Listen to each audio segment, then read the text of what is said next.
Great. Thank you, Justin. Thank you, everybody, for attending. Today, I want to talk about some current research that we're doing in my lab group and present some results of a recent analysis we just finished and submitted for publication. So we're waiting for word on that. So you'll get an advanced sneak preview, so to speak, on that. Maybe some of you understand the title, but I can imagine that this might be a generation gone by, fire and loathing in the Brazilian Amazon. I hope you'll get it later in the talk. We'll get on to that a little bit later in the talk. But first, I want to get into the thing that we're doing. We're trying to look at, go beyond the study and quantification of deforestation in the tropical forests and look more at degradation. And that's what this story is really all about. But before I get into it, I want to talk about the team that put this together. My co-authors, Araldo Matricardi, who's a professor in the Department of Forestry, Universidade de Brasilia. Also one of my former PhD students, and we've worked together for 20 years now, maybe almost. And his PhD student, the next generation, Olivia Costa, also in the Department of Forestry in Brasilia. Jay Samek in my group, who's here today on the MSU side. And Marcus Pedlowski, a geographer, social scientist at the State University of Fluminense in the state of Rio de Janeiro, Brazil. So I can't get into a lot of the background on this, but let me capture some of the highlights. If tropical deforestation was a country or a unit, it would have the third highest emissions of carbon dioxide greenhouse gases in the world, following the two big players, China and the United States, more than even the European Union. So tropical deforestation is really an important aspect of trying to understand climate change mitigation in forests. And in particular, as this chart shows, 77% of all tropical deforestation emissions are really in about 7 countries, shown here. And I've identified them by order and ranking. Indonesia, we're doing some work in Indonesia as well, but Brazil is one of the largest sources of greenhouse gases, primarily not from industry, really, even though it's a very advanced developing country. It's the deforestation and land use change in the Brazilian Amazon that is the major source of their emissions. So recently, you probably have heard in the news, and I want to kind of get to this throughout my presentation, about the rates of deforestation and the fires and all that's going on in the Brazilian Amazon since about July through this fall, okay? And so I put together the history of observations, measurements of the rate of deforestation in the Brazilian Amazon. This data set is produced by the Brazilian Space Agency, INPE, in Brazil, and their record goes back even a little bit farther than 1988. But this is the long-term record of rates of deforestation in the Brazilian Amazon. And I want to point out a couple of things. One, the excitement this fall has to do with this orange bar right here, all right? Which is interesting on a number of accounts. One is that although rates are increasing, and you read a lot about that, the rates that are happening today in the Amazon are actually quite low compared to the historical record, all right? So there were periods of time in the Amazon that I know well in which rates of deforestation were absolutely out of control. So all that you read this year about what's happening there is bad, but it is actually not as bad as it has been in the Amazon. Not by a long shot. In fact, the record prior to 1988 is also very high as well. And I did my original dissertation work on quantifying rates of deforestation in the Amazon using large amounts of satellite data. And the focus of this talk is going to be to do a retrospective through a long historical record back to '92 on rates of deforestation and forest degradation in the Amazon. And what we've done is we've compiled a big data set that is really anchored at these points in time that have the red dots over them. Okay, these are observation years, so they're kind of synoptic observation years in which we are collecting data and then looking at differences between observation periods throughout the entire record all the way up to the end of the record. All right, so we'll come back to that in a minute, but I just wanted to point that out. That's been the story so far. This is the map that's been produced of current areas of deforested areas in the Brazilian, what they call legal Amazon, in the current time frame, about 2018. And it's like a Rorschach kind of printing because there's so much of it that has happened that it kind of gets, all the detail gets mushed together. So I've blown up a little portion of that shows what the landscape looks like if you were to zoom in. But that's a picture of the deforestation case. And deforestation has captured the attention of everyone, both in the science community and the policy community. And one of the problems is that it's captured the attention to the exclusion of looking at forest degradation. And that's what we want to turn our attention to in this presentation. And I'll talk more about that as we go on. But both deforestation and degradation have three very important impacts on the global environment. There are many, but I rank these three as the most preeminent, okay? The first is biodiversity loss. Habitat fragmentation, loss of habitat outright, it has a potentially very adverse effect on biodiversity losses in this very important tropical forest biome in the world. This is a picture of clay-eating macaws in the western Amazon, by the way. The other is, of course, greenhouse gas emissions. The emissions of carbon dioxide from felling trees, burning trees, and the release of carbon and other greenhouse gases from vegetation and soil. The other, which is really now becoming extremely important, is how deforestation and fragmentation and degradation affect surface water and energy budgets. In particular, how it affects climate through the physical and surface property aspects of latent and sensible heat flux, evaporation, and radiant energy. So when a dark forest is cleared to a very bright, open pasture, you get heating. You also get a depression of evapotranspiration.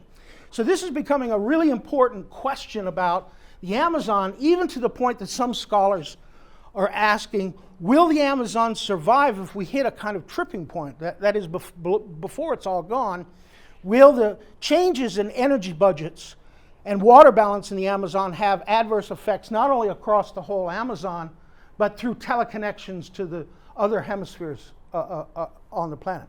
And although I have to confess I'm not real close, but I do read, I understand that Scott Stark, Professor Stark in our department, is actually working on the very kind of problem himself. So there are other people here in the department that are doing that kind of interesting work. My focus is mostly on the first two. So the other piece of this is that climate change mitigation policy through the international agreements, especially since the forest agreements are put into the new international framework after COP21 in 2015, we have really an important way to look at forests and climate change through the lens of what we call the scope elements of REDD. REDD is the international framework for reducing emissions from deforestation and forest degradation. And it includes 5 key elements that I can't really go into, but you can take my class at any time, offered at graduate level in the spring and in undergraduate level in the fall. Okay, you can learn all about it. But one of the interesting things is that they include this concept of degradation in REDD+. And most of the science community and most of the work has been done on really looking at deforestation, which is actually more of a simple problem in some ways to quantify and measure compared to degradation. So it's really important to think about how effective we can be in REDD if we don't have a good quantitative, measurement-based understanding of degradation. All right, the process of deforestation. A picture from the Brazilian Amazon in some of those really heyday years of the late 1990s. So this is basically a classic, iconic picture of deforestation. After trees are felled, making way for pasture, the biomass is burned, and that's this picture here. All right? I can't go into all the details of the processes, but suffice to look at this kind of a diagram, which is a diagram that really nicely in one place captures the life cycle of land use change related to deforestation. The standing forest, it gets cut and dried and burned. So in the Amazon, the cutting occurs around July, at the beginning of the dry season, and then it dries out until about October, in which whatever is left on the ground is burned at that point. And this is a post-burn piece of land, which is then planted in African grasses to create pasture for low stocking density cattle, mostly. All right? So the deforestation problem is this. It's a question of how do you measure these landscapes, and it's driven largely by the expansion of agriculture, primarily pasture land for cattle. But what we are trying to do now is look at a full range of different disturbance regimes that cut across outright clearing of forests, deforestation if you will, towards the whole range of degradation within forests. And that essentially is what we're looking at. So what we wanted to do, and what we did, was to analyze the deforestation. So we compiled spatial data sets from satellite imagery, derived from our early work, Geraldo's early dissertation work and his current ongoing work in Brazil, as well as from the archive that we maintain at Michigan State University, which is the largest archive of Landsat data in the world outside the federal government. And then also using satellite imagery and data coming from the Brazilian official mapping activities as part of the government programs in the National Space Institute called INPE.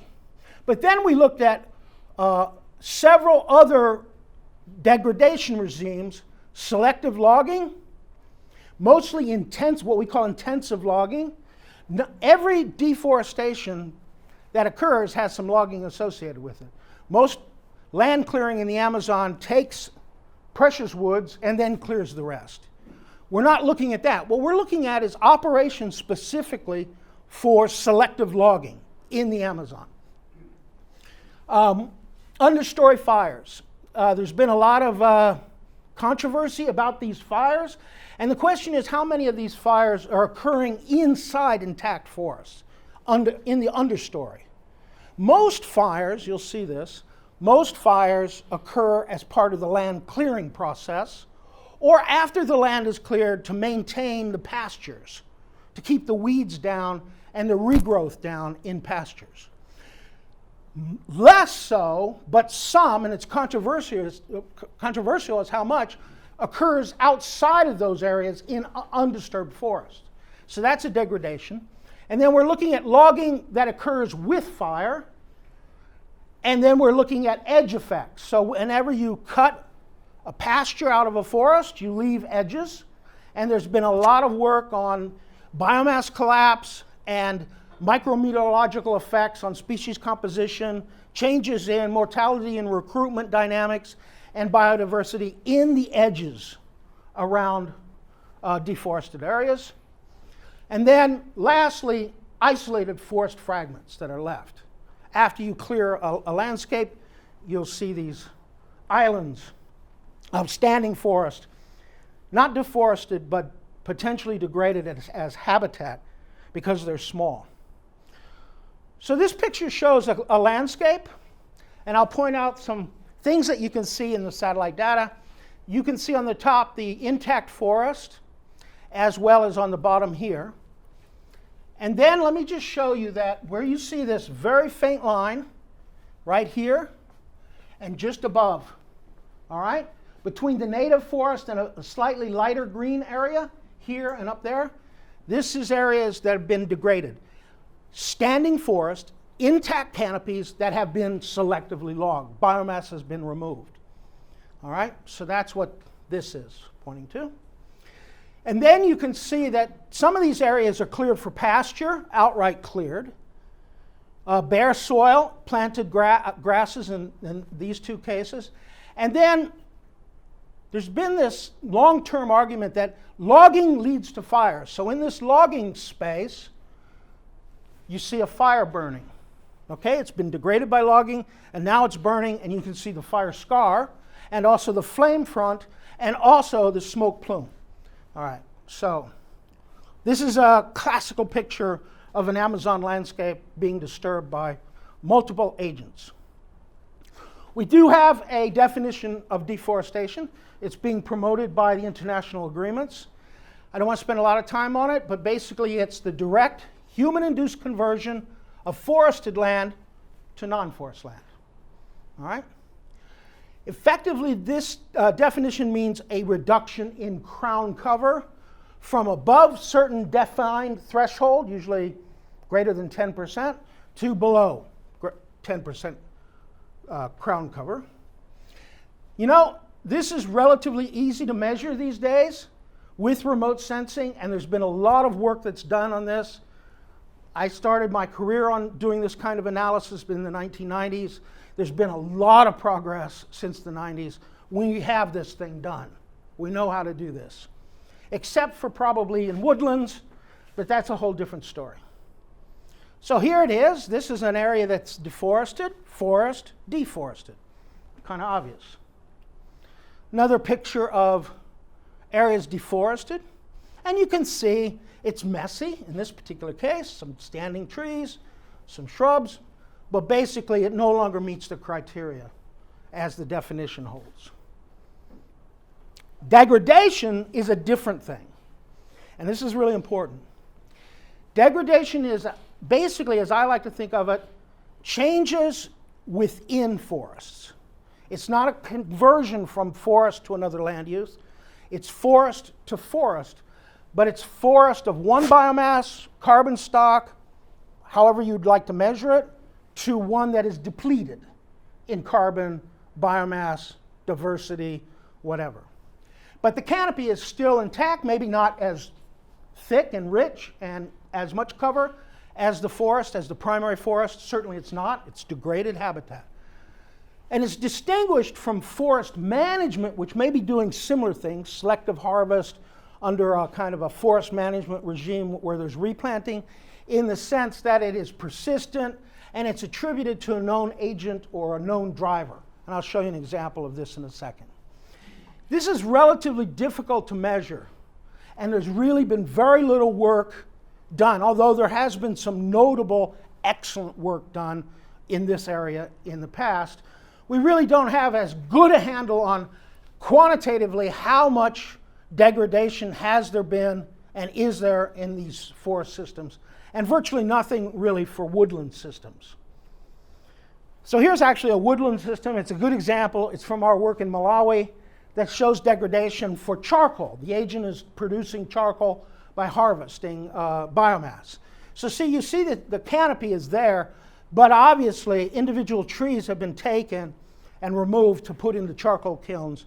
And so this site is degraded, right? Degraded in biomass, degraded in species recruitment, young seedlings, etc., degraded in a lot of things. All right. Whoops, sorry. There we go. This is a cute thing. It's a time lapse from taking several Landsat satellite images together and morphing them over time. It's actually from Indonesian forests showing logging. Now, let me explain it. It'll loop. Up in the top, you see outright deforestation, mostly clearing the forest for palm oil production. But below that, you see these logging operations going in. And the logging is putting in the logging roads, and then off the logging roads, creating patios to haul out wood for harvested timber wood. Let me see if I can run it again. And what you'll see is the canopy kind of changing, getting a little bit darker, because the canopy isn't being cleared like up on the top, it's being degraded. Wood is being pulled out along these logging patios and to these logging roads. So that's a form of degradation of these forests by selective logging. When we move to the Amazon, the picture kind of looks like this. There's a lot of variety in how logging transpires and takes place on the ground, but a lot of it is done in isolated places where you have these logging roads coming in up here, you have a logging patio or haul-out yard, and then people are going into the forest and cutting trees selectively and bringing them out to the logging patio, all right? This is just another example. And by the way, these are pictures from IBAMA, which is essentially the conservation police in the Amazon, because it's illegal. Another example of a site degraded by selective logging. And then even an ever so small logging road into the forest. This is actually a very old picture from when I worked there on my dissertation. This is me. This is my friend Antonio Nobre. And these guys are illegal loggers. This guy had a gun, and he told us so. But the funny thing was, they saw us come in this kind of unremarkable vehicle, and they didn't know who we were, and they were very concerned, and they asked us who we were. And we said, we're scientists. And they went, oh, okay. They thought maybe we were government people. Government people are serious, scientists are inconsequential. And we kind of were harmless, but anyway. So sometimes these logging roads are very small. So you can imagine quantifying this. You can begin getting a feeling, I hope, of how to quantify this is very difficult. But it's interesting, on the satellite imagery, some of these logging patios leave telltale signatures. And this is where we start our analysis. See all these bright dots? Those are bare soil, high reflectance amongst a canopy that's rather dark, indicating that there's logging going in this area. And this transect shows peaks of brightness in the satellite imagery where you have these logging patios. So I'll talk about this a little bit later too, but there are indicators in the satellite imagery that can tell you where logging is occurring. Let me just show you some pictures from satellite imagery. So this is a satellite image, a Landsat image that we use. It's color-coded red because of the reflectance in infrared, and it's called a false color composite. I can't go into all that detail, but vegetation gets colored red. But you can see the canopy degradation just by looking almost, and you can see these logging patios, logging roads that I showed, some actual clearings for pasture. This one is obviously one that was first logged because you see the roads and the patios, and then now it's a pasture.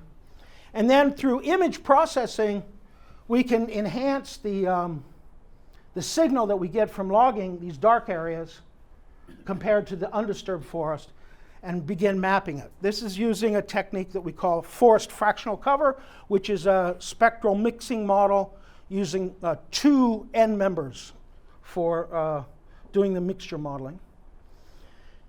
All right, that's logging. The other piece is understory fire. Here's a picture of an understory fire. You see the canopy is still there, it's been thinned, and now it's caught fire. One of the things that you need to know is that most fires are not associated with understory burning like that. They're this, right? This is an area that's been cleared, right, for future pasture, and the materials being burned, all right? So that's really the driver of most fires. This is the aftermath, but you begin to see a little bit, you see the charred debris, and you also see the edges that I was talking about, which I'll have some more pictures later. So you can begin to see how the edges are slightly affected compared to the deep forest. But then there are understory fires that are burning in the Amazon.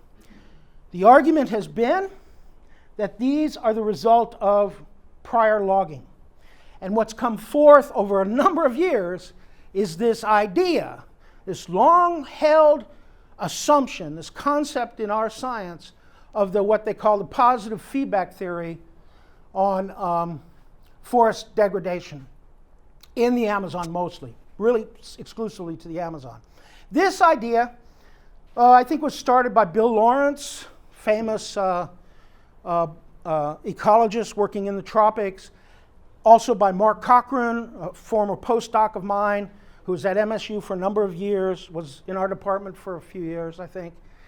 The idea there is that selective logging, sometimes referred to as cryptic deforestation, because it's hard to detect, but it's happening anyway, thins the site, exposes it to drying, heating, and a lot of other changes in environmental conditions, so that the site becomes more susceptible to fires. All right? And so fire occurs. The fire further degrades the site, leading to this feedback cycle that causes more drying, which enhances more fire susceptibility, and then eventually it's degraded enough either through this process or directly, and it leads to deforestation. So the argument has been that degradation by logging and fire is not an important quantity to measure because it's captured by deforestation anyway.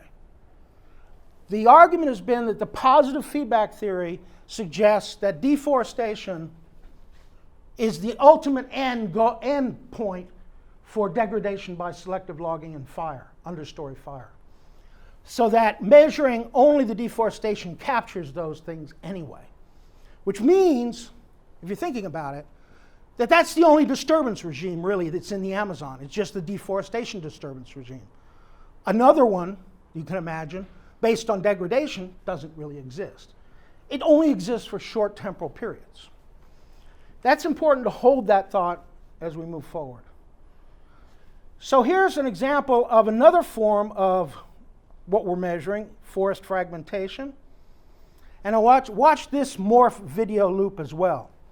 And here you see an intact canopy that's being fragmented, some by logging, but also just by clearing, and creating what we call forest fragments, these remnant, isolated patches of forest that are not included in the deforestation rate, but their survivability in terms of biodiversity and some other aspects is questionable.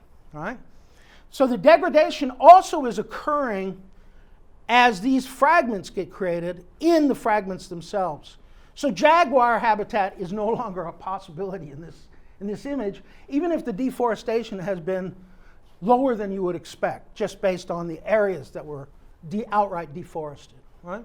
So this is the idea of isolated forests with fragmentation. Now, I mentioned this before. The other degradation regime is edge effects. There's been a lot of work that shows that the edge forest between a pasture and the standing forest in the Amazon, there are changes in micrometeorology.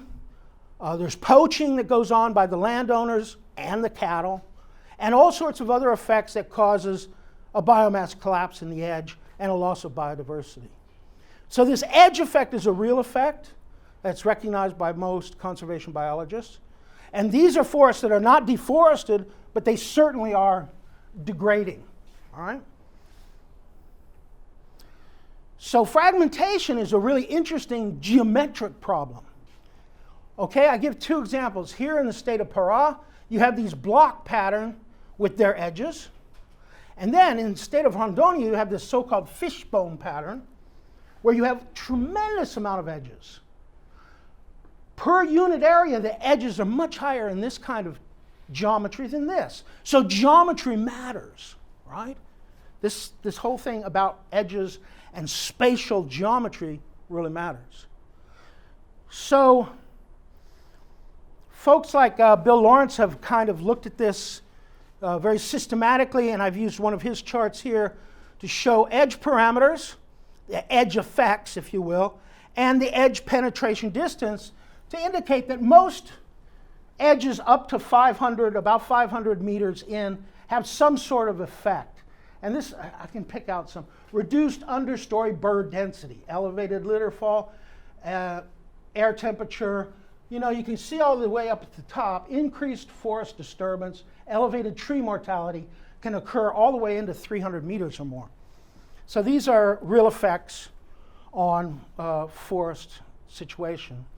And as I said, the geometry matters. Here's a simple example of the patch, large patch in Pará. These are two cases where there are the same area deforested, but very different areas and edges based on geometry. That's kind of not rocket science.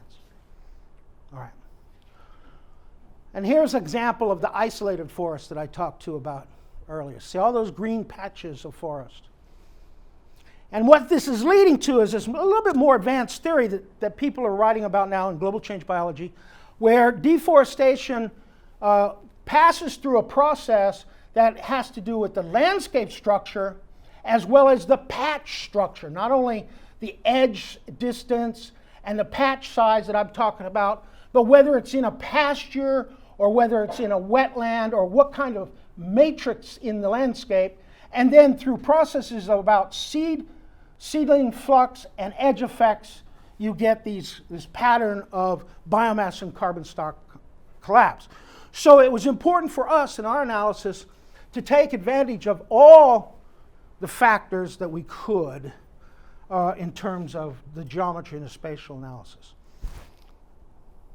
So let's get on with what we did. With those concepts in mind, how can we produce a quantitative assessment of degradation compared to deforestation related to these disturbance regimes?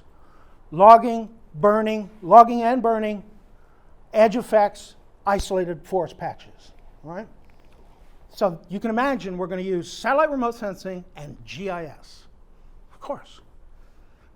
So we acquired over 1,200 Landsat images and then scanned that down to about 800 individual images in which we detected through a first pass visual kind of inspection, simple visual inspection, where we could see disturbance or edges. Edges are just associated with where there's deforestation.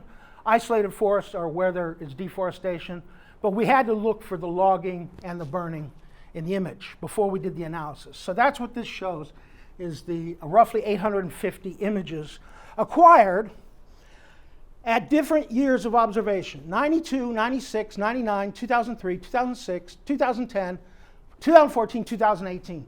And the purpose of this was then to look at that long-term history, to go back and look at. We actually took advantage of some early analysis that we did in the 1990s, which is like, this is what you get when you get old. You get to go back and look at good stuff in the past and bring it into this historical analysis. Okay, so look forward as you approach your career. Someday you can do that. And it really has been fun.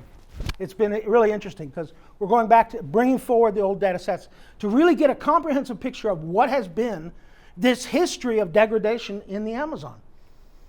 So we have a method that starts with a visual object identification pass where we're looking for those logging patios, right? And then we can buffer around them up to about 80 meters and identify areas of logging, not only as hotspots to do further analysis, but actually get some quantitative aerial estimates as well.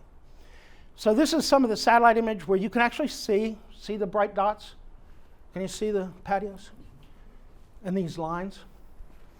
Pretty cool, huh? The zoom in, and you can see the effect on the canopy. And then here we zoom in further. So now the landscape has been deforested in some places, it's been burned, it's been logged, it's got a lot of things going on, lots of agents, all working in the same landscape.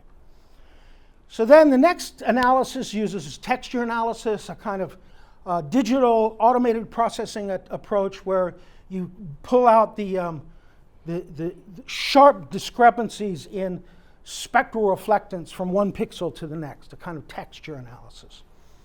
All right?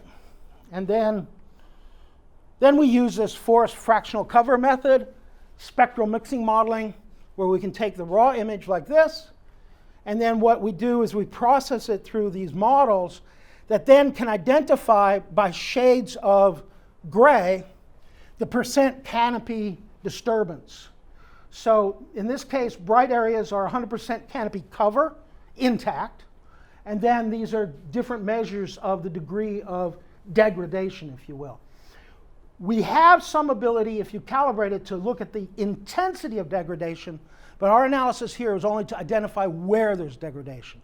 Okay, not to look at the different quantitative differences in the intensity, but just to identify logging, etc., deforestation, and so forth, using automated digital processing, using fractional cover.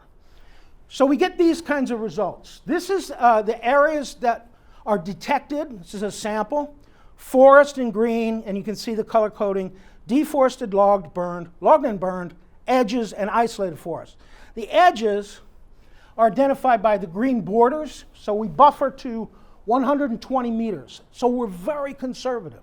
I showed you that you can have edge effects up to 500 meters based on Bill Lawrence's work, but we are going to just say 120 meters. That's it. We'll just stop it right there. And then we identify isolated forest, this color here.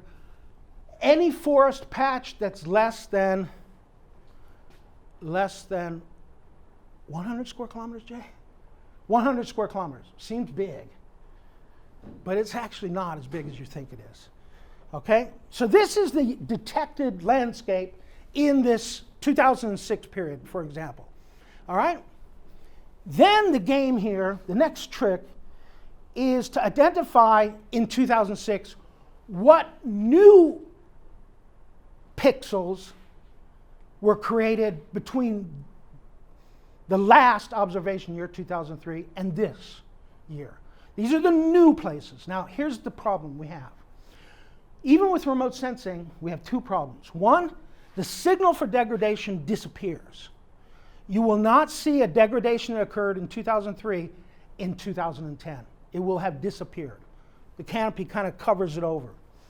But with GIS, you can track it. You can keep a record of what was there in 2003, what was there in 2006. And the signal disappears after about 3 or 4 years, so you can mark your observation years about every 3 or 4 years, which is what we did. All right? And now what we want to do is we want to identify all the undisturbed forest that was degraded between those observation years. And we have a hierarchy about which we do it. Logging gets first priority, and then areas that were burned and not logged, and then areas that were logged and burned together at the same time. Then any of the edges that have not been logged or burned get tabulated, new edges. And then patches, areas of forest that have not been logged and burned, or have edges in them, or the edge parts of those patches. So we have independent measures, no double counting of all these degradation events, and we're only tabulating what occurs new, because the logging can persist from 2003 to 2006, and if you measured it based on what was simply detected, you would double count, right? So if you measure it once, it gets tabulated. If it shows up at the same place the next time, it doesn't get counted. It's already been degraded. Now, maybe more intensively degraded, but we only count it once. And we do that for all of these kinds of things so that this map then shows new areas of undisturbed forests in 2006. And then the process is to do that sequentially through the entire data set up till 2018, and then get a cumulative impact in which you only get to tabulate the occurrence once. So you were not double counting, and you're talking about undisturbed forest. And you account for anything that gets deforested gets pushed out of the inventory because it's deforested. We only want to tabulate what's the landscape look like at the end of the analysis. So here's the new areas that were created in 2010, continuing with that logic. Now, I'm going to present some results, and just so that you're prepared for that, we're going to grid this up because you'll get this Rorschach. This is what the data set looks like after we're finished. Literally, I don't know, 100 million polygons, I don't know, something over this huge area, 5 million square kilometers. And then what we do is we tally the area degraded in all 5 of these categories, and then color code this 200 square kilometer grid cell, a color code based on the intensity of degradation. And what you get, that's just an example of the data set. Jay and I went nuts before Christmas, right? This is for an old guy like me, this makes me just numb, trying to keep all these things straight. But this is what you get. And so this is a map of intensity of degradation, not deforestation. This is only undisturbed standing forest degraded by those factors. Not based on intensity, it's just been hit by one of those factors: logging, burning, edge, or isolated forests. All right? So this is it's a real good question. This is what the landscape looks like now. This is taking everything that you started with in 1992, running tabulation, cumulative, no double counting, accounting for the fact that some get lost from the inventory for deforestation, and then you're left with a landscape that has been degraded. It's no longer virgin forest. It's no longer primary rainforest. It's been mangled. Some more than others, but we're not looking at that right now. And then that's the map, right? That's the map. It's equivalent to a deforestation map, which would be what's the total area deforested in 2018? It's all the areas have been cleared. This is all the areas have been degraded. And we do keep each of the types of degradation separate. And then this is logging. And this is logging. And so the story begins to pop out. People have told this story before, but I have some comments for it later if I have time. The story pops out. Logging is becoming very important in the Amazon. And then, I just throw it up there. I don't think we have time. This is then the historical look. One of the things that pops out of this history then is that you do see shifting geographies or locations. And you see the logging, and then this is fire. Look at how little there is this is for 2014, understory fire. There is not a lot of it. Most of the fire is the fire that's burning on pastures or newly cleared land. So here's some results.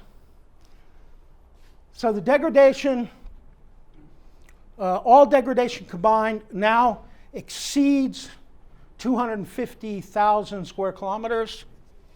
Logging and understory fires are important but less.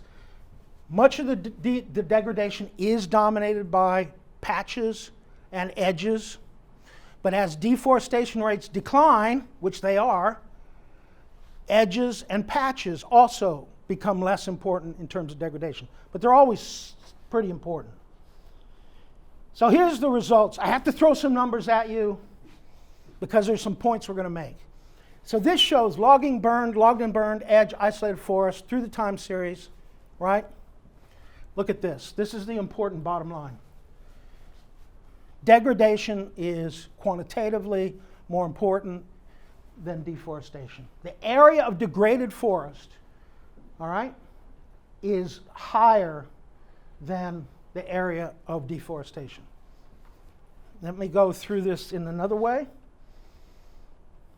These are the rates. So these are the new areas averaged between observation periods.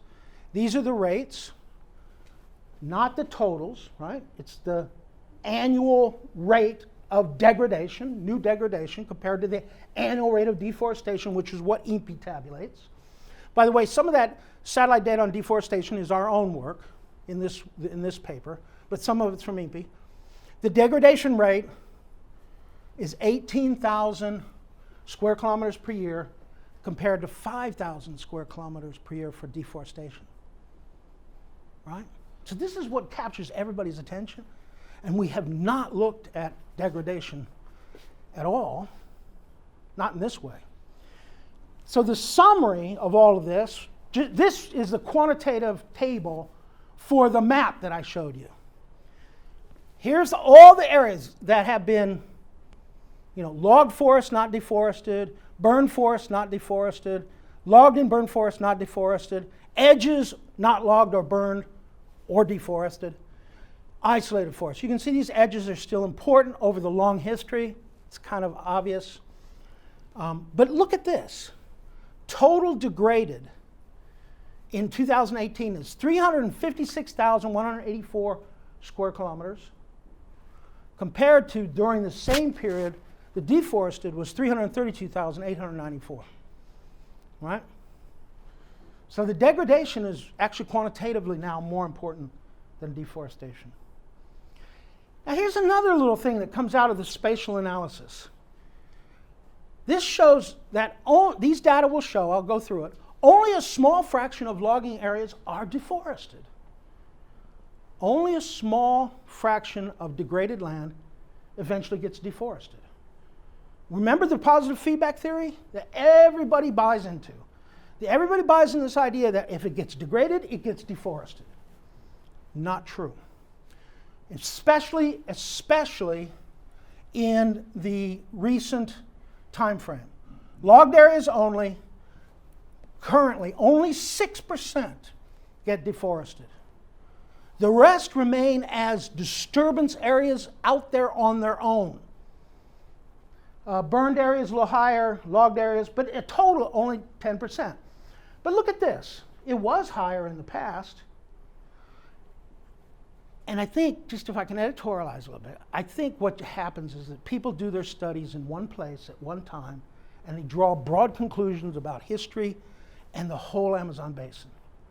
And it just doesn't shape up at the grander scale and over time. So that's the value of looking at the whole basin over a long period of time. And actually, Araldo's dissertation, Matricardi's dissertation here at MSU, showed that we never saw logging and fire together. They are separate kind of events. Most fire occurs on edges close to pastures as escape fires anyway. It's not something like this positive feedback theory. That's very interesting. The other thing we're finding is that there were early reports in very prestigious journals in the mid-1990s about the importance of logging. We write in this paper, they were probably more prescient than accurate. Meaning, yeah, logging has become important, that's correct. But some of the numbers that were reported are 3 times higher than what we see. Just, they're not right. All right? But that happens. And so there's some interesting things coming out of this. I'll skip this one. Lastly, if you look at the map, this is just a crude picture. The blue areas are the early logging locations. The red areas are more current. And you see this jumping or leapfrogging to new areas. The conclusion is, one of the conclusions, logging is important. Degradation is important. As equal or more important quantitatively than deforestation. And logging and other forms of logging and burning in particular are degradation disturbance regimes that are distinct in their own right. They're not coupled to deforestation, they're decoupled. So we really have 2 important disturbance regimes in the Amazon. They're not, you can't measure one and expect to capture the other. I mean, that's not completely true because fragmentation is coupled to, it's an artifact or a product of deforestation, but logging, which is really important, is not. All right? All right, so that's it. That's that. Now I'm going to end with if I can indulge you, or you indulge me, I guess it is. I have a few minutes left. I want to kind of wrap up with, so what the hell's going on in the Amazon today? Okay, anybody been there lately? Yeah. Huh? In the last few years. Oh yeah? That's great. But we also work in visiting Amazon. Oh, you work for Scott? Yeah. Oh yeah, okay, great. All right. So you probably have a sense. Now here's Dave's story. Okay? This is why I call it fire and loathing, because this is like the convergence of a really bad big storm of events. Let me walk you through it. Some of this is based on published literature, including my own from my dissertation. It has to do with the soybean boom that started way back in the 70s, actually. But look, government policy has been effective since 2008 in lowering deforestation rates to the lowest in more than 2 decades, from a high of 25,000, 26,000 to now 5,000. It's kind of coming back up now. We saw that.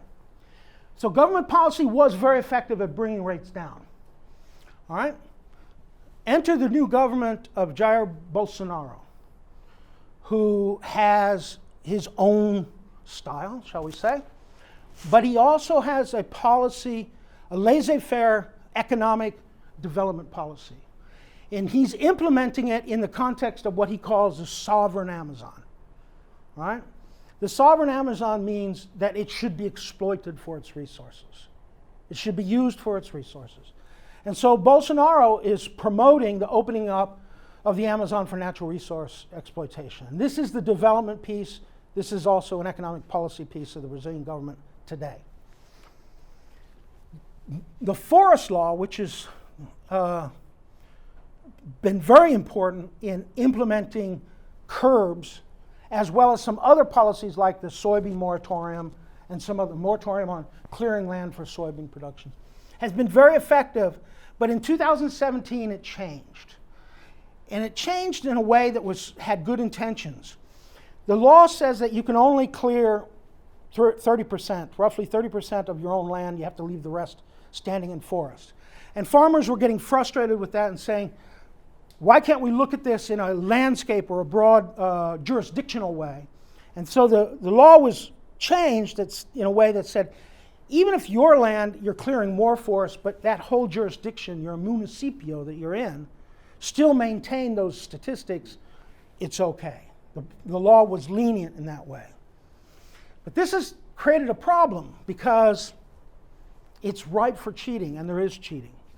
Okay? There's lots of clearing that's now going on today under the auspices of, well, our district is doing good, and they may not be doing good. Reporting is very much more difficult than on a parcel-by-parcel basis.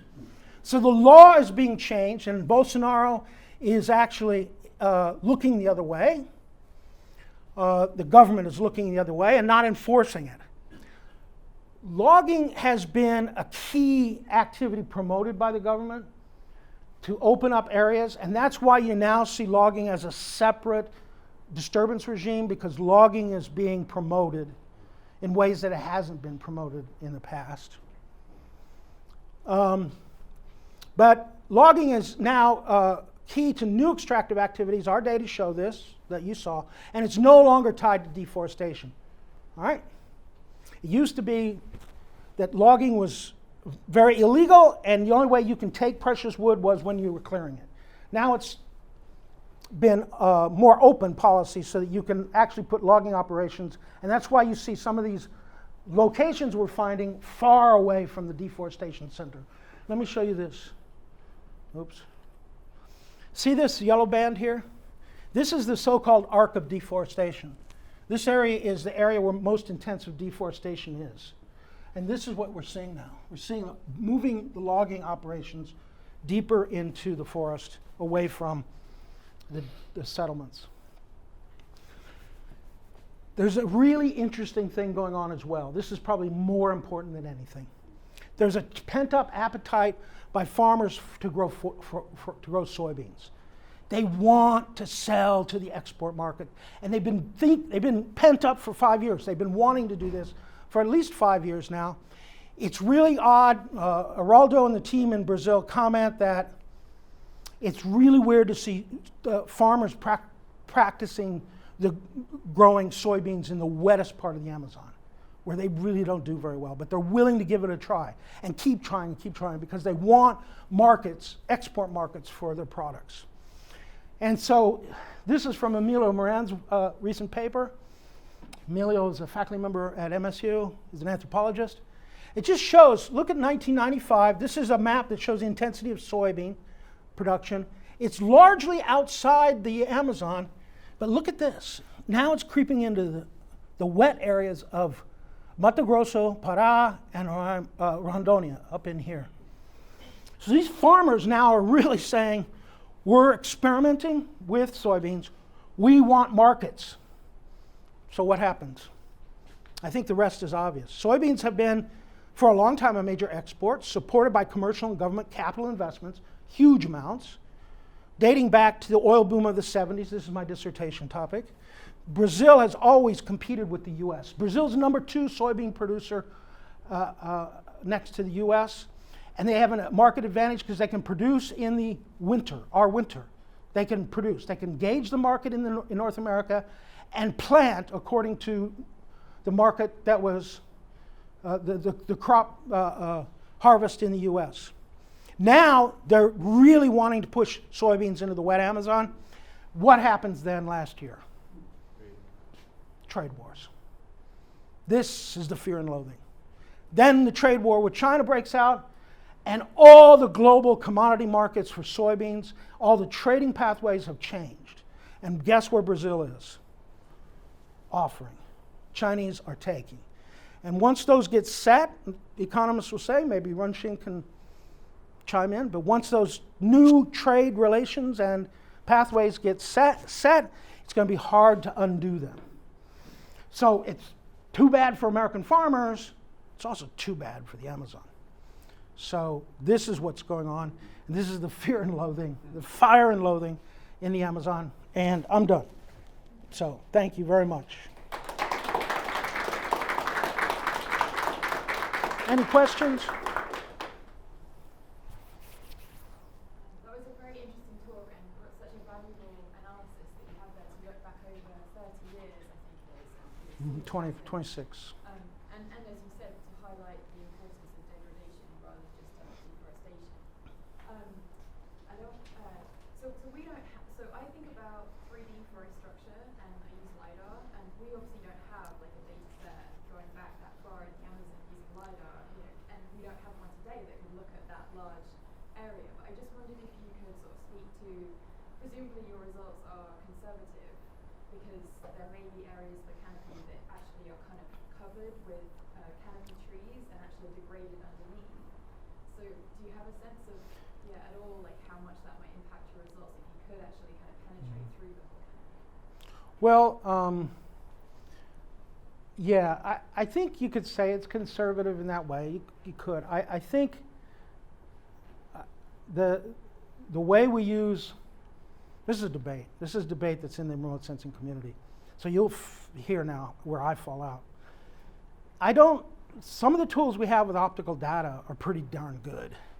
The spectral mixing models take into account non-photosynthetic reflectance objects, non-photosynthetic vegetation, branches and things, soil, shadow. It takes into all the stuff that's created by canopy gaps and changes in structure in limiting the total pixel reflectance of infrared light, which is really related to PAR. It's really related a lot to photosynthetically active radiation, right? So we can see canopies that change in very subtle ways with that. But I would say probably not as precisely or as subtly as you're talking. But so I think that's there. There are strong advocates for airborne LiDAR. Of course, Greg Asner is one, and he's produced lots of stuff on that, mostly for biomass assessment, which is a large parameter compared to what you're talking about, smaller parameters like LAI or something. So I don't know. I mean, you would have to check. I mean, it would be interesting you ought to have ask Scott to hire a student, to get a student to do a comparison between your LiDAR and the optical satellite for the same place. It doesn't have to go back in time. It's still true today. Right. And do a gradient or a chronosequence. Yeah, A gradient or a chronosequence. I don't know. And then we'll see. I think, but anyway, good question. It sounds like you think you're capturing some of that understory disturbance anyways. Yeah, definitely. That's the whole idea. Yeah, okay. I mean, that's the fractional cover spectral mixing models. That's the idea. That's why it's hard. That's why deforestation is easy because it goes from something dark to something very bright on sharp edges in the Amazon. So the deforestation, forest, non-forest, has been easy. The degradation is this question of what happens beneath the canopy, and so we are going to the other techniques. There's some other papers that have been produced that use pulsar and some radar, which is a similar idea because scattering radar can look at structure as well. You're talking about structure, so. Yes, sir. The flyer says press reports are not correct. Can you clarify what the press reports are? Yeah, so the parts that are not correct was the press was well, number one, it's not, you know, the rates of deforestation did not turn out to be exorbitantly high. It wasn't the end of the world. It wasn't even the worst time in history of the Amazon. There are other periods in the past that have been far worse. It's still at a demonstrably good place in terms of low rates of deforestation compared to the history of the Amazon. The other piece was that the fires are not escaped fires burning down rainforests. They're not. They're fires that are occurring on pastures or on land that's being cleared. And that story is the old, same story in the Amazon and other parts of the world as well, for that matter. So, but then why I say it might be like more worse is because this story. Because this is what's going on with that. The fires are reflecting an increase in exploitation of the land and for clearing. And the Amazon, the future of the Amazon may not look as good. And because I believe, and I think economists will have a better sense of it, that once trade relations get refixed and China's buying soybeans from Brazil instead of North America, it'll cement that into place for a decade to come. So that's why it's worse. Yeah, thank you for the presentation. I have a question for you about the causes of deforestation. So you showed two patterns of deforestation, the fishbone against the block. What potentially is showing that we have two kinds of authors responsible for these patterns of deforestation. So based on your experience, what are the main causes of deforestation in Brazil in the broad context, and how your research, or better saying, how science can help the decision makers to put more effort in containing deforestation in Brazil? Yeah, so there are a lot of actors or agents. It's fashionable to call them agents, right? Geographers do that. In your two examples, there's the large landowners, large cattle pasture operations, huge. Some of the largest in the world are causing those big block patterns. And then you have settlers that are moving into the settlement projects like Hondonia, smallholders, basically smallholders. There's been a continuous battle in the literature about whose hand is on the axe, the large, big ranchers or the smallholders. And nobody's settled it yet, so far as I know. They're both doing what they can in the Amazon, for sure. So, no, I think there's a lot of good policy remedies. Many of them were put in place by Brazil. The FLONAS program, the Protected Areas program, has been very effective until recently. The other thing we have is in this data set the indigenous areas that are encroached now by logging and deforestation that weren't in the past. but the indigenous protected areas, as well as the flonas, has been a good system of protection in the Amazon. The jurisdictional approach to REDD that the Brazilians have taken, the pricing and the desire by the Brazilians to get funding from the Green Climate Fund and those kinds of international agreements has been very effective. And the ABC program in the Cerrado. Do you know about the ABC program? You guys are working there? Low carbon agriculture program was $50 billion, mostly through investments from Banco do Brasil in the Cerrado to keep agriculture, soybean production in the Cerrado, as opposed to the frontier into the forest. That was very effective. And the ABC program, because it was low carbon agriculture, had provisions for growing biomass in stands, trees, reforestation, things like that. Now, with laissez-faire policies in Bolsonaro's regime, things are changing on that, right? And so now the Amazon's open for business. Business is good, money's good. I mean, that's the thing. So there have been a lot of good stuff that has been done in Brazil, and it's been a test bed for good policy. And nothing like Costa Rica, though. Nothing like Costa Rica. Costa Rica is exemplary in terms of its PES program. Dr. Yin knows all about it. The Payments for Ecosystem Services program, where they do that. And their commitments to zero carbon. And some of their approaches to low carbon forest management. The protocols for low carbon forest management coming out of Fundacor in Costa Rica are the best in the world. And forest management is not very good in Brazil. That's one area they could improve. I think maybe you guys have seen that.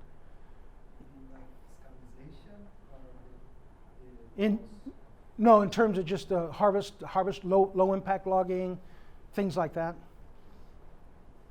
It's not a very sophisticated approach to harvest in the Amazon right now, but they've done other things. Rich. So thanks for the interesting talk, Dave. Will the degraded forest, or selectively logged forest, revert back to a state that resembles more intact forest just through processes of ecological succession, or is it irreversible? And I guess the more specific question, follow-up would be, in your analysis, once it's in a state of degradation, does it stay in that state of degradation, or could you have had degraded states revert back to intact that would then be degraded a second time in your analysis? Okay, so the first question, I think I would say it's permanently degraded from a conceptual point of view. The logging takes out massive precious woods, Brazil wood, rosewood, things like that. Those are not coming back in 100 years. And the forest condition for them is no longer the same. So I don't see any studies that show that these big precious wood trees are coming back. So it is damaged permanently, right? And the only evidence I've seen, I think again this is Bill Lawrence's stuff, he showed that the species composition on near edges looks the same as 10 years after pasture clearing. The species composition in the edges that changed looks like the forest. Like the original forest. He has some results to show that. On edges, not from logging. Okay, because what's going on edges is not extraction, it's changes in recruitment and mortality and things like that. And seedling kind of things. So no, I don't see any of the last thing you mentioned is a degradation, recovery, and then degradation again. In fact, there is a tendency to have degradation followed by degradation. This is why we had to take special attention to that. Logging occurs, and it can be, as Araldo would call it, revisited. There's a lot of revisit logging. They'll go in and they'll take the big precious woods, and then somebody else who's got second fiddle will come in and take the less precious wood on the second pass. Okay? That's not the positive feedback theory that Cochrane and other people that I kind of am critical of. That's a different thing. That's just more logging. course, there's always been that argument that logging opens up areas through logging roads for future exploitation for settlement. That has been a trend. There's been some of that in the past. But these new logging areas, intensive logging, are not where people are following the loggers to go out there. There's nothing else out there for markets and all kinds of other stuff. It's just logs. So I think it is, yeah. So have you seen examples of sustainable forest management Amazon? in the Amazon? No, that's what my comment to his was. The Brazilians could do much better at that. They're not like the Costa Ricans. I have seen sustainable forest management in humid tropics in Costa Rica. I know what it looks like. There's nothing like that going on in the Amazon. Nothing. There's not much, there aren't the resources. These agencies that they have are not that big and powerful. IBAMA is doing all it can to just run around doing police operations and catching people that are illegally burning fires and things like that. So, and now the government policy is laissez-faire. It's government policy is it's a sovereign Amazon for ours to exploit.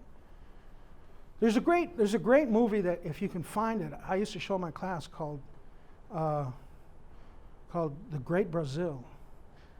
No, it's called Iracema, which is an indigenous name. It's so gritty, but it's all about this attitude in Brazil. The Brazilian attitude of Brazil is great. It's big. It's important. The Amazon is big and important and ours. There's a strong kind of hubris in Brazil about stuff like that. That's unleashed now. It's like make Brazil great again. So I'm not trying to be negative, but because in fact, I think some of the policies of post-2004, after 2006, have been pretty interesting. They've been pretty good. Like I say, the FLONAs and some of the new policies. But there's all kinds of corruption as well, and this is a good point.